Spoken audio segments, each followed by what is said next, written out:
that the question of the historicity of Jesus Christ should ever be raised has a strange sound in the ears of a Christian. That there should be even the slightest doubt as to the life on earth of the founder of the religion which has accepted and undertaken to make his rule of life is quite beyond his comprehension. Did Jesus live? Did such a man, 1900 years ago, teach the most precious truths ever spoken by human lips? Did he perform the most marvelous works of all time? Was there such a man? Did Jesus live? To the Christian, these queries are meaningless, absurd. Not so to the unbeliever.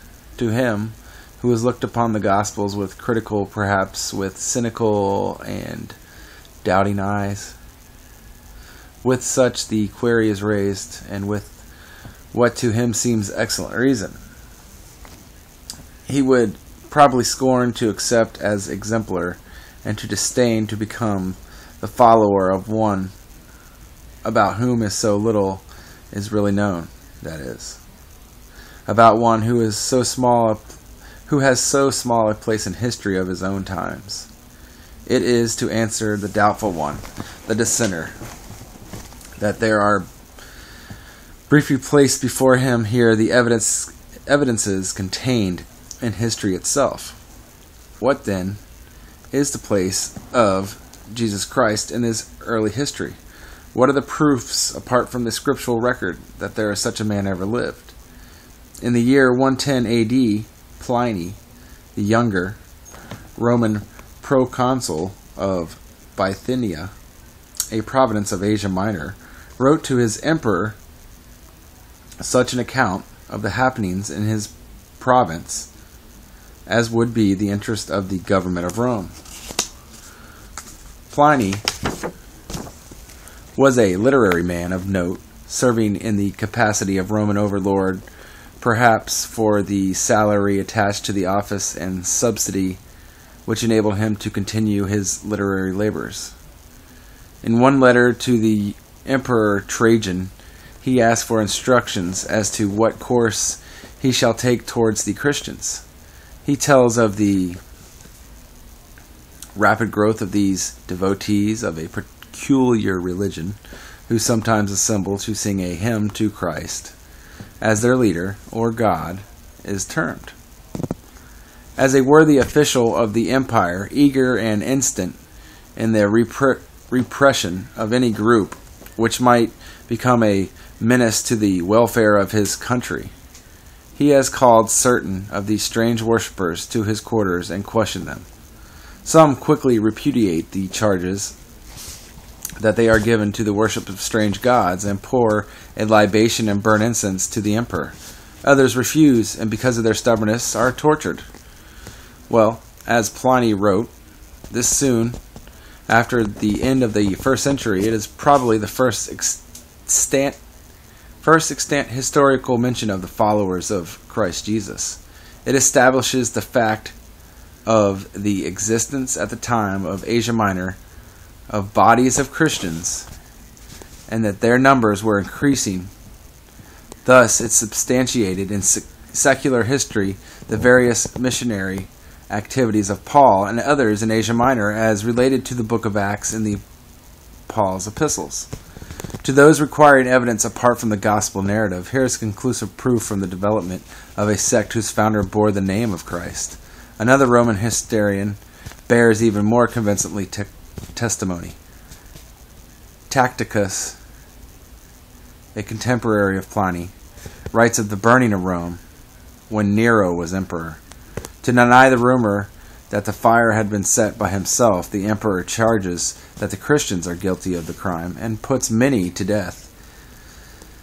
The account states that the origin of this name was one Christ, who is in the reign of Tiberius, was condemned to death by Pontius Pilate, procurator of Judea.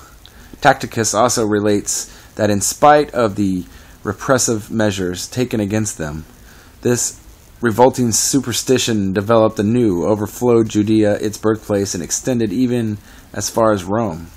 The charges of arson were not proved, and the accusations was shifted to the sweeping assertion that Christians were enemies of the whole human race. Tacitus was known for his accuracy.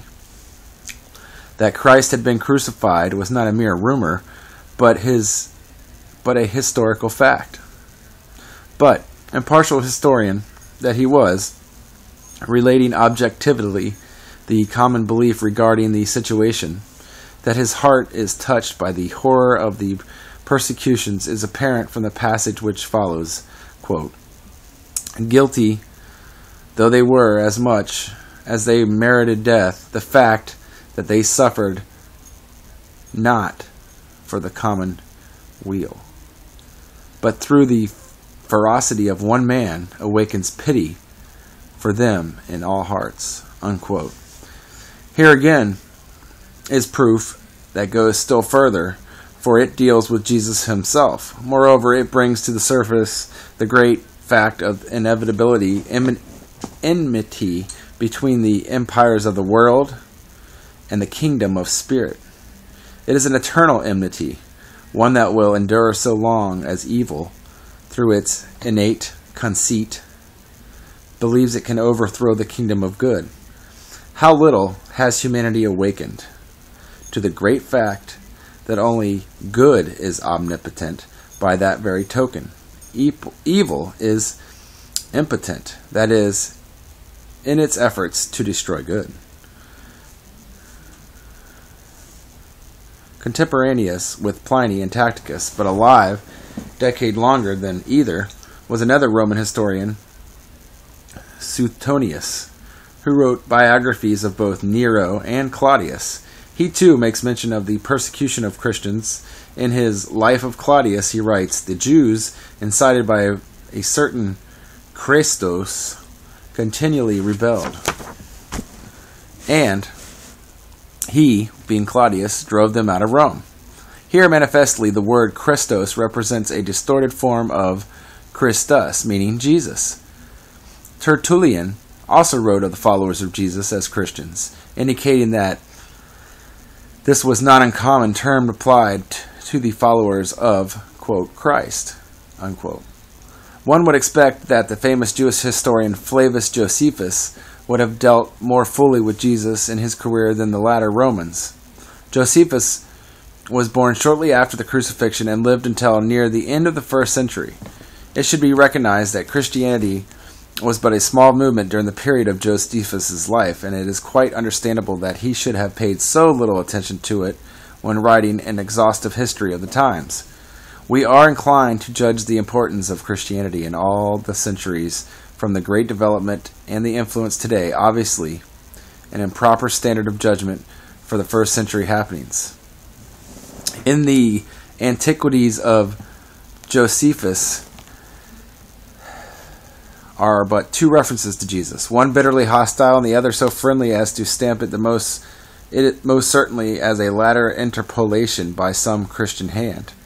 But the authentic one, notwithstanding its lack of understanding of the character of the man whom it denounces, has the definite and unanswerable result of writing Jesus into secular history. There was such a man. Josephus' words are, quote, "Festus was now dead, and Albinus was upon the road. So he assembled the Sanhedrin of judges, and brought forth them, the brothers of Jesus, who was called the Christ, whose name was James, and some others. And when he had formed the accusation against them as breakers of the law, he delivered them to be stoned." In these words did the Jewish historian fix the fact that Jesus lived and his followers were persecuted, although his facts are not in accord with the gospel narratives, which probably were written somewhat earlier. Other and very important evidences that Jesus was a historic personage is found in the Talmud, the holy book of the Jewish law.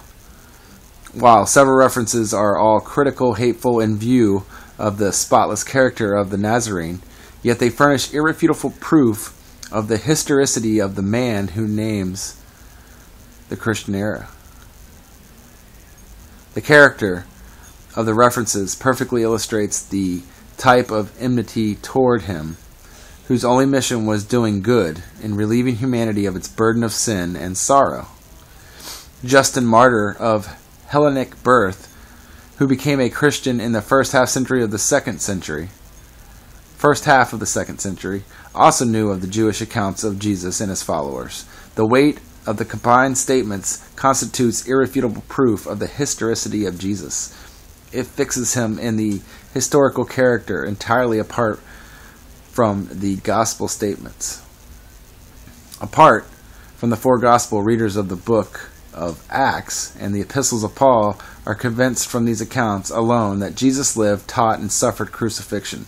Can one imagine that Paul, a sturdy Roman citizen who once a Jewish zealot, converted by a vision in which Jesus appeared to become one of the most zealous of the Master's followers, would have suffered endless hardships, even martyrdom, for the poor privilege of serving the cause of a mythical personage